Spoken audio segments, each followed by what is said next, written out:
Lorsque le millionnaire l'a mise à la porte, elle n'avait même pas d'argent pour acheter les vêtements du bébé.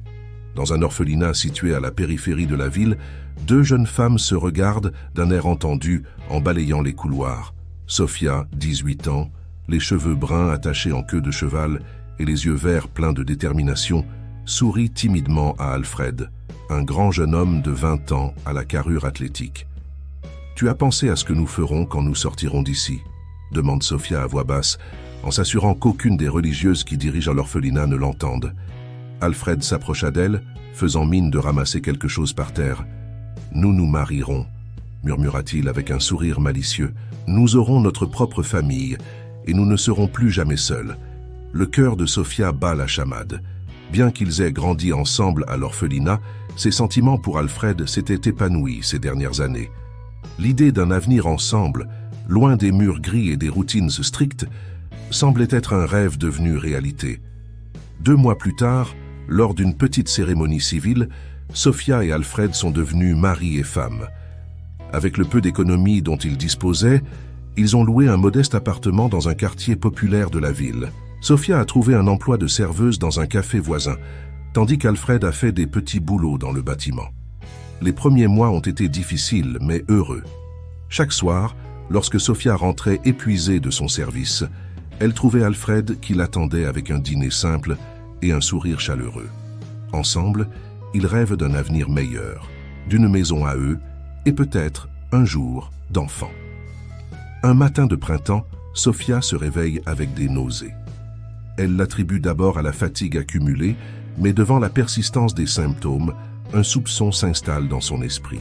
Les mains tremblantes, elle fait un test de grossesse dans la petite salle de bain de l'appartement. Lorsqu'elle voit apparaître les 2 lignes roses sur le test, Sofia éprouve un mélange de joie et de peur. Comment Alfred réagirait-il? Pouvait-il se permettre d'avoir un enfant avec leur situation financière précaire? Ce soir-là, quand Alfred est arrivé à la maison, Sofia l'attendait, assise sur le canapé usé qu'ils avaient acheté dans une friperie. « Alfred, il faut qu'on parle », dit Sofia la voix tremblante. Il s'assied à côté d'elle et fronce les sourcils, inquiet. « Qu'y a-t-il, mon amour, tout va bien ?» Sofia respire profondément et regarde l'homme qu'elle aime dans les yeux. « Je suis enceinte », dit-elle enfin. En quelques secondes, le visage d'Alfred passe par toute une série d'émotions. Surprise, confusion et enfin, joie débordante. Il prend Sofia dans ses bras, la soulève et se retourne avec elle dans le petit salon. « Nous allons être parents », s'exclame-t-il, riant et pleurant à la fois. « Sofia, c'est le plus beau jour de ma vie !» Sofia se détendit dans ses bras, soulagée par sa réaction. « Mais comment allons-nous faire ?» demanda-t-elle, toujours inquiète. Alfred l'embrassa doucement. « Nous trouverons un moyen, promit-il. Je travaillerai plus dur, nous économiserons chaque centime. Notre bébé aura tout ce que nous n'avons pas eu. » Les mois qui suivent sont un tourbillon d'émotions et de préparatifs. Sofia a quitté son emploi à la cafétéria au fur et à mesure que sa grossesse avançait, et Alfred a fait des heures supplémentaires sur le chantier. Malgré les difficultés, tous deux étaient très enthousiastes. Un soir, alors que Sofia décorait la petite pièce qui serait la chambre du bébé, elle entendit la porte d'entrée s'ouvrir avec fracas. Alfred se précipite, brandissant un papier. « Sofia, tu ne vas pas le croire !» s'écrie-t-il, les yeux brillants d'excitation. « J'ai gagné à la loterie !» Sofia laisse tomber le pinceau qu'elle tenait, maculant le sol de peinture rose. « Quoi, tu te moques de moi ?» Alfred la prend dans ses bras, la soulevant du sol en faisant attention à ne pas appuyer sur son ventre bombé. Ce n'est pas une blague. Il s'agit de 500 000 pesos. Notre vie va changer pour toujours. Cette nuit-là, allongés dans leur lit, Sofia et Alfred font des projets pour l'avenir. Ils achèteraient une maison, créeraient leur propre entreprise et leur bébé aurait les meilleures chances dans la vie. « Nous n'aurons plus jamais à nous soucier de l'argent », dit Alfred en caressant le ventre de Sofia. « Notre bébé aura tout ce qu'il veut. » Sofia sourit, mais un petit pincement au cœur l'envahit. Quelque chose dans la voix d'Alfred, dans la façon dont ses yeux brillaient lorsqu'il parlait d'argent, la mettait mal à l'aise. Mais elle a rapidement chassé ses pensées, se persuadant qu'il s'agissait simplement d'une fatigue liée à la grossesse. 2 semaines plus tard, par un chaud après-midi d'été, Sofia ressent ses premières contractions. Alfred l'a emmenée à l'hôpital, où, après des heures de travail, Elle a donné naissance à une magnifique petite fille qu'ils ont appelée Isabelle. Lorsque Sofia a tenu sa fille dans ses bras avec Alfred à ses côtés, elle a senti son cœur déborder d'amour. « Elle est parfaite », murmure-t-elle en embrassant le front de la petite fille. Alfred acquiesce, mais son regard semble lointain. « Oui, elle l'est, dit-il, mais sa voix n'a pas l'émotion que Sofia attendait. » Les jours suivants furent un tourbillon de couches, de biberons et de nuits blanches. Sofia était épuisée mais heureuse, tombant chaque jour un peu plus amoureuse de sa petite Isabelle. Alfred, quant à lui, semble de plus en plus distant. Il passait de longues heures loin de chez lui, disant qu'il cherchait la maison idéale pour sa nouvelle vie ou qu'il étudiait des opportunités d'affaires. Un matin, alors qu'Isabelle n'avait que 3 semaines, Sofia s'est réveillée et a trouvé un mot sur la table de nuit. Le cœur battant, elle l'a déplié et a lu les mots qui allaient changer sa vie à jamais. « Sofia, je suis désolé, mais je ne peux pas faire ça. La responsabilité d'être père est trop lourde pour moi. Je vais trouver mon propre bonheur. L'argent de la loterie est sur mon compte. Ne t'inquiète pas pour ça. Prends soin d'Isabelle. » Alfred. Sofia sent le monde s'écrouler autour d'elle. Les larmes coulent sur ses joues, tandis qu'elle serre Isabelle dans ses bras, qui dort paisiblement dans son berceau, inconsciente de la douleur de sa mère. À ce moment-là, Sofia ne savait pas que sa vie était sur le point de prendre un tournant inattendu et que le destin lui réservait des surprises qu'elle ne pouvait même pas imaginer. Les jours qui suivent le départ d'Alfred sont un enfer pour Sofia. Elle se déplace dans l'appartement comme un fantôme, s'occupant machinalement des besoins d'Isabelle, mais se sentant vide à l'intérieur. Les nuits sont les pires, le silence amplifie l'écho de sa solitude et ses pensées tournent en rond. Une semaine après la disparition d'Alfred, Sofia a reçu une autre nouvelle dévastatrice. Lorsqu'elle tente d'accéder au compte bancaire qu'elle partage avec son mari, elle découvre qu'il est vide. Alfred avait emporté tout l'argent de la loterie. Assise sur le sol de la cuisine, Isabelle endormie dans ses bras, Sofia a pleuré jusqu'à ce qu'il ne lui reste plus de larmes. Non seulement elle avait perdu son mari, mais elle était confrontée à un avenir de pauvreté et d'incertitude. C'est à ce moment de désespoir qu'elle entendit frapper doucement à la porte. Essuyant ses larmes, Sofia se lève péniblement et ouvre la porte. Dans le couloir se tient Pierre, le locataire de l'appartement voisin. C'est un homme d'environ 35 ans, à l'allure aimable et au regard chaleureux. Sofia l'avait rencontré plusieurs fois depuis qu'ils avaient emménagé, mais ils ne s'étaient jamais parlé au-delà d'une simple salutation. « Excusez cette intrusion, Madame Sofia, » dit Peter d'une voix douce. « J'ai remarqué que les choses semblaient difficiles ces derniers temps et je me demandais si je pouvais vous aider d'une manière ou d'une autre. » Sofia s'apprête à refuser l'offre, sa fierté luttant contre son désespoir quand Isabelle se met à pleurer. La réalité de sa situation l'a frappée de plein fouet. « Je ne sais pas quoi faire, avoue Sofia, la voix brisée. Mon mari est parti. Il a pris tout l'argent et je n'ai rien pour Isabelle. » Pierre la regarde avec compassion. « Laissez-moi vous aider, » dit-il doucement. « J'ai de la nourriture et des couches supplémentaires que je peux partager. Et si tu as besoin de parler, je suis là pour t'écouter. » Dans les jours qui ont suivi, Pierre est devenu un soutien inestimable pour Sofia. Il lui apportait de la nourriture, surveillait Isabelle pendant qu'elle essayait de rassembler ses idées et lui offrait des mots d'encouragement lorsque le poids de sa situation menaçait de l'écraser. Un après-midi, alors que Sofia donnait à manger à Isabelle, Pierre est apparu à sa porte avec un sourire mystérieux.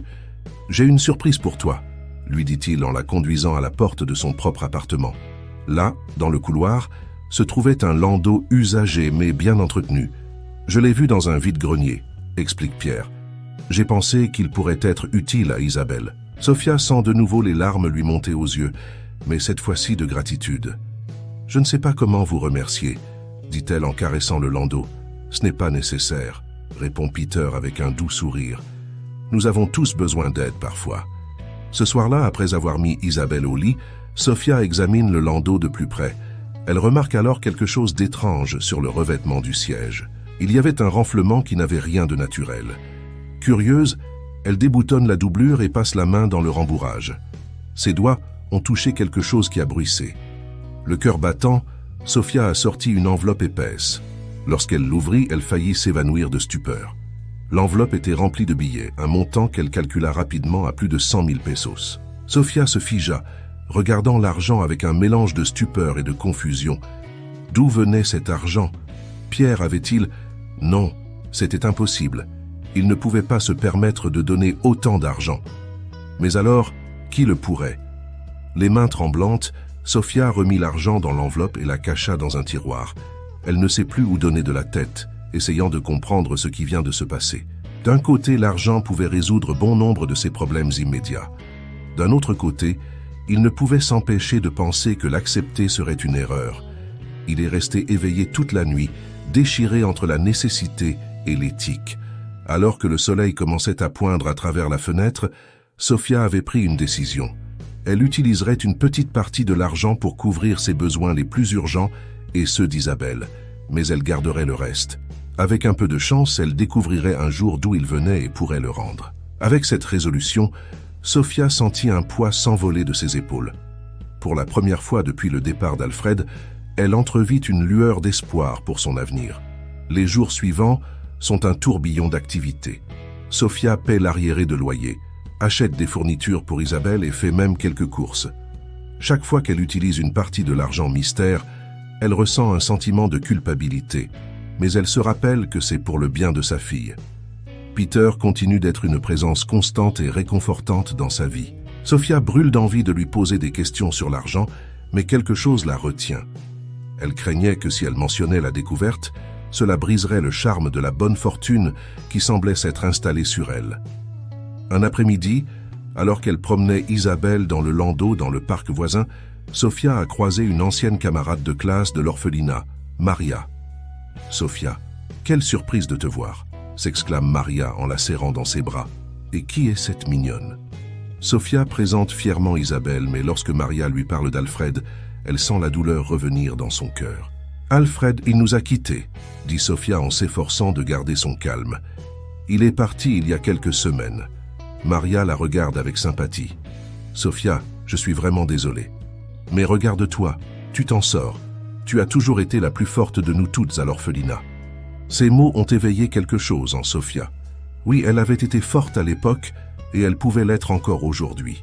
Elle avait Isabelle, elle avait le soutien de Pierre et même si elle ne comprenait pas comment, elle avait les moyens de repartir à zéro. Avec une nouvelle détermination qui brûle en elle, Sophia décide qu'il est temps de prendre sa vie en main. L'argent du mystère lui avait permis de souffler un peu, mais elle savait qu'elle ne pouvait pas en dépendre éternellement. Elle devait trouver un moyen de subvenir à ses besoins et à ceux d'Isabelle à long terme. Un matin, alors qu'elle feuilletait le journal local à la recherche d'offres d'emploi, une annonce a attiré son attention. Assistant administratif recherché dans une entreprise de technologie. Aucune expérience préalable n'est requise, il suffit d'avoir envie d'apprendre et de progresser. Sophia a senti son cœur battre la chamade. Bien qu'elle n'ait jamais travaillé dans un bureau auparavant, elle a toujours été organisée et a toujours appris rapidement. C'était peut-être l'occasion dont elle avait besoin. Les mains tremblantes, elle compose le numéro de l'annonce. Après une brève conversation téléphonique, elle réussit à obtenir un entretien pour la semaine suivante. Les jours précédant l'entretien ont été un tourbillon de nerfs et de préparatifs. Sophia passe des heures à répéter les questions possibles devant le miroir, tandis que Pierre s'occupe gentiment d'Isabelle. La veille de l'entretien, Pierre lui a assuré « Tu vas réussir. Tu es intelligente et compétente. N'importe quelle entreprise aurait de la chance de t'avoir. » Ces mots d'encouragement ont donné à Sophia la confiance dont elle avait besoin. Le lendemain matin, vêtue d'un costume simple mais élégant qu'elle avait acheté avec une partie de l'argent du mystère, Sophia a embrassé Isabelle, remercié Pierre et s'est rendue à l'entretien. Le bâtiment de l'entreprise est imposant, tout de verre et d'acier. Sophia respire profondément avant d'entrer, se rappelant tout ce qu'elle a surmonté jusqu'à présent. Si elle avait pu survivre à l'abandon d'Alfred et élever seule sa fille, elle pouvait certainement faire face à un entretien d'embauche. À sa grande surprise, l'entretien se déroule mieux qu'elle ne le pensait. L'interlocuteur, un homme d'âge moyen nommé Charles, s'est montré aimable et compréhensif lorsque Sophia a expliqué sa situation. « Nous méritons tous une seconde chance », a déclaré Charles avec un sourire chaleureux. « Je vois que vous êtes déterminé et que vous avez envie d'apprendre. Cela a plus de valeur que n'importe quelle expérience antérieure. » 2 jours plus tard, Sophia a reçu l'appel qui allait changer sa vie. Elle avait obtenu le poste. Des larmes de joie coulent sur ses joues, tandis qu'elle serre Isabelle dans ses bras, qui gazouille joyeusement, inconsciente de l'excitation de sa mère. Les semaines qui suivent sont un tourbillon de changements. Sofia a dû organiser la garde d'Isabelle pendant qu'elle travaillait, mais Pierre a généreusement proposé son aide. « C'est le moins que je puisse faire », a-t-il insisté lorsque Sofia a essayé de le payer. Le travail s'est avéré difficile mais gratifiant. Sofia s'est plongée dans l'apprentissage de nouvelles compétences, de l'utilisation de logiciels de bureautique à la gestion de projets. Chaque jour, elle se sent plus confiante et plus compétente. Au fil des mois, Sofia a commencé à construire une nouvelle vie pour elle et Isabelle. Elle a loué un appartement plus grand dans un meilleur quartier, a ouvert un compte d'épargne et s'est même permis quelques petits luxes comme des cours de natation pour Isabelle le week-end. L'argent mystérieux du landau est resté intact, stocké dans un coffre-fort à la banque. Sofia se demande toujours d'où il provient, mais avec le temps, le mystère passe au second plan dans son esprit, éclipsé par les exigences et les joies de sa nouvelle vie. Un après-midi, presque 2 ans après son entrée dans l'entreprise, Sofia est appelée dans le bureau de son patron. Le cœur battant, elle entre, se demandant si elle n'a pas fait une erreur. « Sofia, asseyez-vous », lui dit Charles, son patron, avec une expression sérieuse qui fait naître un sentiment d'inquiétude dans l'estomac de Sofia. « Il y a un problème », demande-t-elle, en essayant de rester calme. Charles la dévisage un instant avant d'esquisser un sourire. « Au contraire, Sofia, nous sommes très impressionnés par votre travail, tellement en fait que nous voulons vous offrir une promotion. » Sofia cligna des yeux, surprise. « Une promotion ?»« Oui, au poste de chef de projet junior. Elle s'accompagnera d'une augmentation de salaire significative et de plus de responsabilités, bien sûr. Qu'en dites-vous » Les larmes menacent de couler des yeux de Sofia, mais elle les retient. « Je dis oui, bien sûr. Merci beaucoup pour cette opportunité. » Ce soir-là, Sofia organise une petite fête dans son appartement. Peter était là, bien sûr, ainsi que quelques collègues de travail qui étaient devenus des amis. En regardant Isabelle, qui a maintenant presque 3 ans et qui est pleine de vie, jouer avec les ballons de la fête, Sofia a ressenti un élan de gratitude et de fierté. D'une jeune fille effrayée et abandonnée, elle était devenue une femme forte et indépendante. Elle avait un travail qu'elle aimait, une fille belle et en bonne santé, et des amis qui la soutenaient. La vie n'était pas parfaite, mais elle était bonne.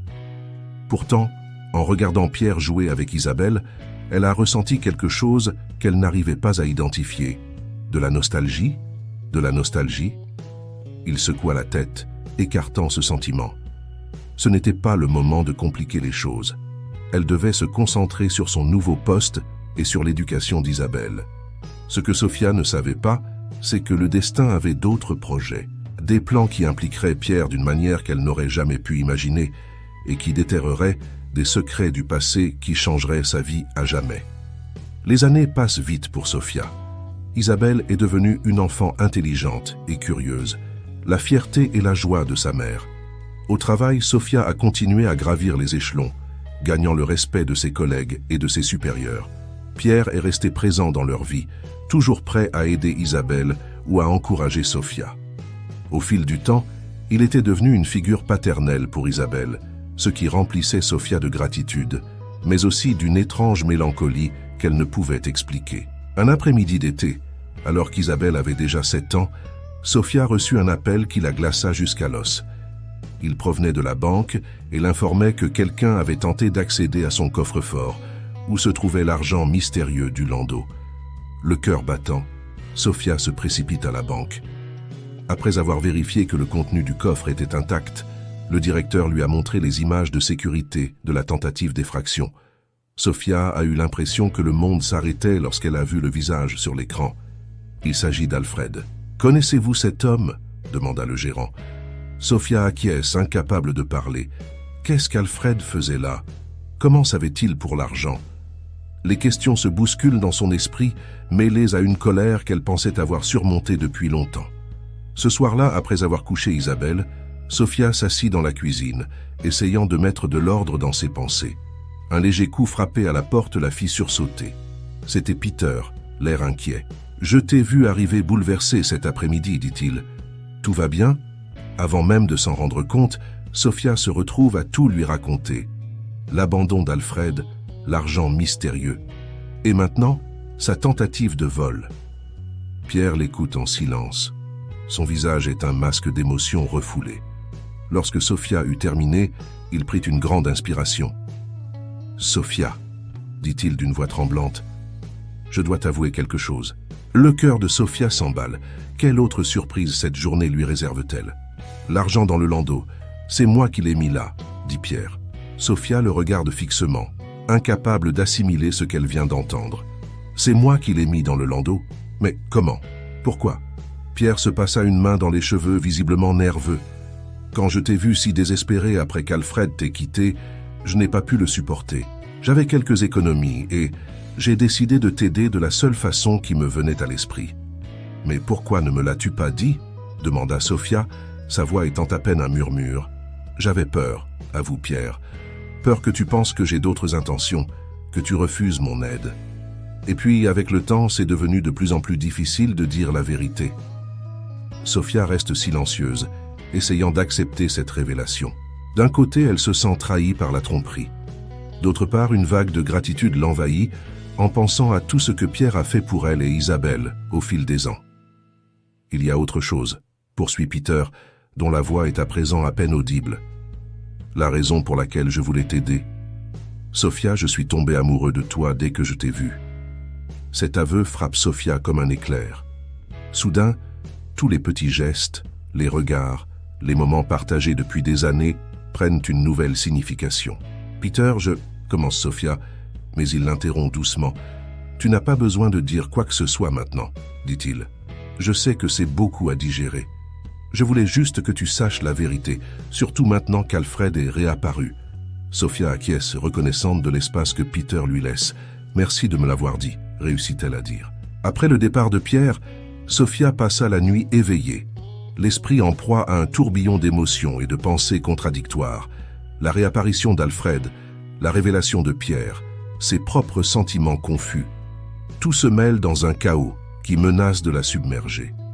Le lendemain matin, épuisée mais déterminée, Sophia prend une décision. Il est temps d'affronter son passé une fois pour toutes. Ce n'est qu'à cette condition qu'elle pourrait avancer vers l'avenir, quel qu'il soit. Les mains tremblantes, elle compose le numéro de son avocat. Il était temps de retrouver Alfred et de mettre fin à cette situation une fois pour toutes. En attendant la réponse, Sophia regarde la photo d'Isabelle sur son bureau et se sent déterminée. Ce qu'elle ne savait pas, c'est que cette décision allait déclencher une série d'événements qui allaient changer sa vie et celle de tous ceux qui l'entourent d'une manière qu'elle n'aurait jamais pu imaginer. Les jours suivants ont été un tourbillon d'activités pour Sophia. Son avocat, un homme efficace nommé Ramon, se met au travail pour retrouver Alfred. Pendant ce temps, Sophia était partagée entre l'angoisse d'affronter son ex-mari et la confusion quant à ses sentiments pour Pierre. Une semaine après la révélation de Pierre, Sophia reçoit un appel de Ramon. « Nous l'avons trouvé, » dit l'avocat sans préambule. « Alfred vit dans la ville la plus proche. Voulez-vous que j'organise un rendez-vous » Sophia sentit son cœur battre la chamade. « Oui, » répond-elle après un moment d'hésitation. « Il est temps de mettre un terme à tout cela. Le rendez-vous est fixé au samedi suivant, dans un café neutre. Sophia a passé les jours précédents dans un état de nervosité constant. Pierre, malgré la gêne qui s'installe entre eux, propose de garder Isabelle pendant la réunion. Le jour venu, Sophia entre dans le café les jambes tremblantes. Il était là, assis à une table au fond, plus vieux et plus fatigué que dans son souvenir. « Bonjour Sophia », dit Alfred lorsqu'elle s'assoit en face de lui. Sa voix était basse, presque gênée. « Alfred », répondit Sophia froidement. « Pourquoi as-tu essayé de voler l'argent de mon coffre-fort » Alfred baisse les yeux. « J'ai tout perdu, Sophia. L'argent de la loterie, tout. J'ai pensé que tu avais peut-être gardé quelque chose. » Sophia le regarde avec incrédulité. « Tu as perdu un demi-million de pesos ? Comment ? Mauvais investissement, jeu d'argent. J'étais un idiot, Sophia. Je le sais maintenant. » Pendant un instant, Sophia a eu pitié de lui. Puis elle se souvient qu'il l'a abandonnée, elle et sa fille qui venait de naître. « Et qu'espérais-tu accomplir en revenant maintenant ?» demanda-t-elle. Alfred lève la tête, les yeux remplis d'un mélange de honte et d'espoir. « Je voulais m'excuser, voir s'il y avait une chance d'arranger les choses. » Sophia sentit la colère s'emparer d'elle. Arranger les choses, après 7 ans, après nous avoir abandonnés sans un sou ? Je sais que ce que j'ai fait est impardonnable, dit Alfred. Mais j'ai changé, Sophia. J'ai suivi une thérapie, j'ai arrêté de jouer. Je veux faire partie de la vie d'Isabelle, si tu me le permets. Sophia resta silencieuse un moment, analysant ses paroles. Une partie d'elle voulait lui hurler dessus, lui dire qu'il n'avait pas le droit de revenir dans leur vie après si longtemps. Mais une autre partie, celle qui se souvenait du jeune homme dont elle était tombée amoureuse à l'orphelinat, hésitait. « Isabelle a un père, dit finalement Sophia. Pierre est là pour elle depuis le début. » Alfred a l'air surpris. « Pierre? Ton voisin ?» Sophia acquiesce. « Il a été un père pour Isabelle plus que vous ne l'avez jamais été. » Un silence gênant s'installe entre eux. Alfred semblait lutter contre ses émotions, tandis que Sophia l'observait, essayant de réconcilier l'homme en face d'elle avec le jeune homme qu'elle avait aimé. « Je comprends, » dit finalement Alfred. « Je ne m'attendais pas à ce que les choses soient de faciles. Mais Sophia, ne pensez-vous pas qu'Isabelle mérite de rencontrer son père biologique ?» Sophia se sentit coupable. Il est vrai qu'elle n'a jamais dit à Isabelle toute la vérité sur son père. Il avait toujours éludé le sujet, disant qu'il était parti quand elle était très jeune. « J'ai besoin de temps pour réfléchir, » dit Sophia. « Il ne s'agit pas seulement de toi ou de moi. Isabelle est la chose la plus importante et je dois réfléchir à ce qui est le mieux pour elle. » Alfred acquiesça, un mélange de déception et de compréhension se dessinant sur son visage. Alfred acquiesça, un mélange de déception et de compréhension se dessinant sur son visage. « Je comprends. Prends le temps qu'il te faut. Je serai là quand vous serez prête à reparler. » Sophia se leva, se sentant vidée de ses émotions. « Au revoir, Alfred, » dit-elle, et elle quitta le café sans se retourner. En descendant la rue, son esprit est un tourbillon de pensées et d'émotions. Doit-elle donner à Alfred une chance de faire partie de la vie d'Isabelle? Comment cela affectera-t-il sa relation avec Pierre?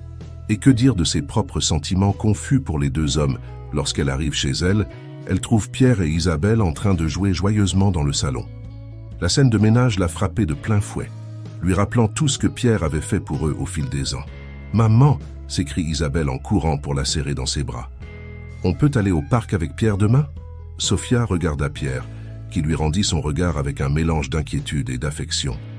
À ce moment-là, elle a pris une décision. « Chérie, » dit Sophia en s'accroupissant pour se mettre à la hauteur d'Isabelle, « il y a quelque chose d'important dont j'ai besoin. Il faut que je te dise quelque chose d'important. » Ce soir-là, après qu'Isabelle se soit endormie, Sophia et Pierre s'assirent dans la cuisine, des tasses de thé fumant devant eux. « Je lui ai parlé d'Alfred, » dit Sophia à voix basse. « Je lui ai dit qu'il était son père biologique et qu'il voulait la rencontrer. » Pierre acquiesce lentement. « Comment l'a-t-elle pris ?» Elle était confuse, un peu bouleversée, mais aussi curieuse. Sophia s'est arrêtée, regardant attentivement Pierre. « Je lui ai aussi dit que tu étais son vrai père depuis toutes ces années. » Les yeux de Pierre se remplissent de larmes. « Sophia, Non, laisse-moi finir, » interrompt Sophia. « Pierre, j'ai beaucoup réfléchi depuis ta confession. À toi, à nous, à tout ce que tu as fait pour Isabelle et moi. » Elle respire profondément avant de poursuivre. « Je me suis rendu compte que je t'aime. Cela fait peut-être longtemps que je t'aime, mais j'avais peur de l'admettre. » Peter la regarde avec étonnement et espoir. « Sophia, je t'aime aussi, plus que tu ne peux l'imaginer. » Ils se sont regardés pendant un long moment, des années d'émotions inexprimées circulant entre eux. Lentement, Peter se pencha en avant et Sophia ferma les yeux, leurs lèvres se rencontrant dans un doux baiser plein de promesses.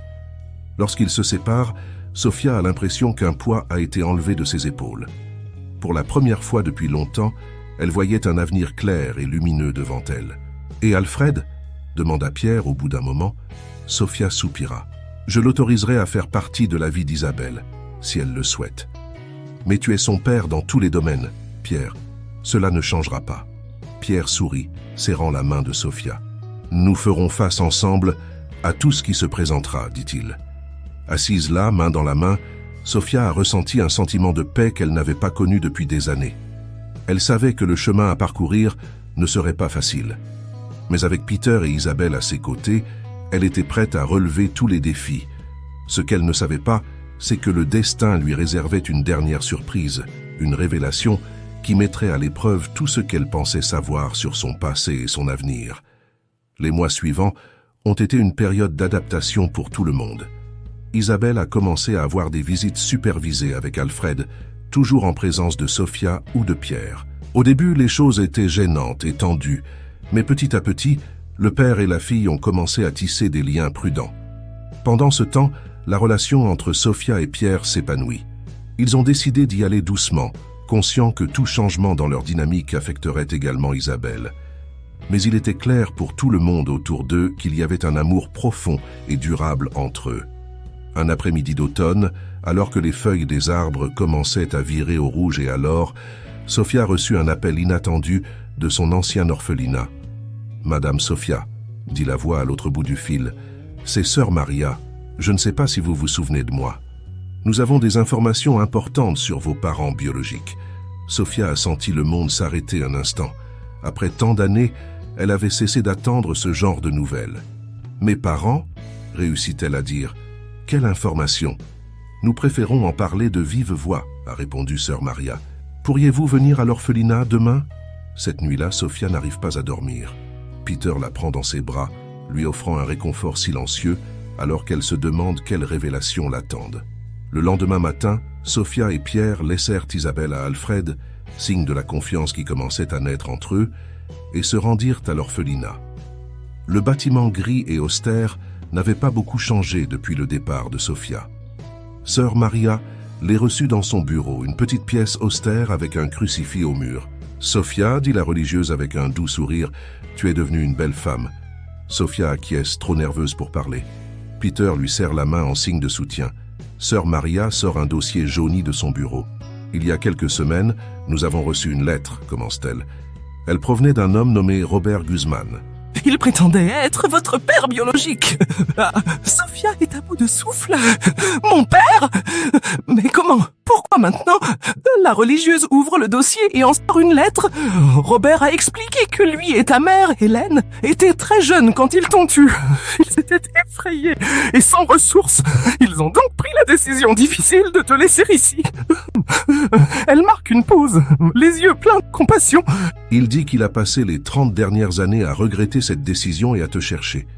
Sophia écoutait en silence, les larmes coulant sur ses joues. Peter la prend dans ses bras, lui offrant sa force. « Ce n'est pas tout, » poursuit Sœur Maria. Robert a mentionné qu'il avait une maladie héréditaire. Il voulait que vous le sachiez, au cas où vous ou vos enfants seriez exposés à ce risque. Soudain, tout a pris un nouveau sens pour Sophia. Sa lutte pour trouver sa place dans le monde, son désir désespéré de fonder une famille, même sa capacité à pardonner à Alfred, tout semblait lié à ce passé qu'elle venait de découvrir. « Où est-il maintenant ?» demande Sophia d'une voix tremblante. Sœur Maria lui tend un papier avec une adresse. « Il habite en ville. Il dit qu'il aimerait vous rencontrer, si vous êtes d'accord. » Sophia regarde l'adresse, puis Pierre, qui acquiesce en silence, la soutenant comme il l'a toujours fait. « Je crois qu'il faut que je le voie, » dit finalement Sophia. 2 jours plus tard, Sophia se tenait devant une maison modeste, dans un quartier résidentiel tranquille. Peter se tenait à côté d'elle, Isabelle entre eux lui tenant les mains. Le cœur battant, Sophia sonne à la porte. Au bout d'un moment qui lui parut une éternité, la porte s'ouvrit. Devant elle, un homme d'une 50aine d'années, aux cheveux gris et aux yeux semblables aux siens. Robert Guzman la regarde, les yeux remplis de larmes. « Sophia ?» dit-il d'une voix cassée. Sophia a hoché la tête, incapable de parler. Sans crier gare, Robert s'est avancé et l'a prise dans ses bras. Après un moment de surprise, Sophia lui rendit son étreinte, laissant couler entre eux des années de questions sans réponse et de désirs inavoués. Lorsqu'ils se séparent enfin, Robert regarde Pierre et Isabelle avec curiosité. « Robert, dit Sophia en retrouvant sa voix, je voudrais te présenter ma famille. Voici Pierre, mon compagnon, et voici Isabelle, ma fille. » Robert sourit à travers ses larmes. « C'est un plaisir de vous rencontrer, dit-il. Puis, regardant Isabelle, il a ajouté doucement. « Je suppose que cela fait de moi ton grand-père. » Isabelle, toujours directe, a demandé. « Ça veut dire que j'ai 2 papas et un grand-père maintenant. » Tout le monde rit, la tension du moment se dissipant un peu. « C'est vrai, chérie, » dit Sophia en serrant sa fille dans ses bras. « Notre famille vient de s'agrandir. » En entrant dans la maison de Robert, Sophia ressent un sentiment de plénitude qu'elle n'avait jamais éprouvé auparavant. Sa vie avait pris tant de tournants, elle avait été confrontée à tant de défis, mais elle était là, entourée d'amour de tous côtés. Elle savait qu'il y aurait encore des obstacles à franchir. Elle devait gérer cette nouvelle relation avec son père biologique, continuer à coélever Isabelle avec Alfred et construire sa vie avec Pierre. Mais pour la première fois, elle avait l'impression de posséder toutes les pièces du puzzle de sa vie. Alors qu'ils étaient assis dans le salon de Robert, entamant le long processus pour apprendre à se connaître, Sophia a regardé autour d'elle. Pierre, l'homme qui avait été à ses côtés dans les moments les plus sombres. Isabelle, le cadeau le plus précieux de sa vie. Et maintenant Robert, un lien avec son passé et une promesse pour l'avenir. À ce moment-là, Sophia a compris que l'amour est multiforme et que la famille est ce que l'on construit, pas seulement ce dont on hérite. Son parcours a été long et parfois douloureux, mais il l'a conduite exactement là où elle devait être. Alors que Robert commençait à raconter l'histoire de sa rencontre avec la mère de Sophia, elle s'appuya sur le canapé, sentant le bras de Pierre autour de ses épaules et la main d'Isabelle dans la sienne. Pour la première fois de sa vie, Sophia se sent chez elle.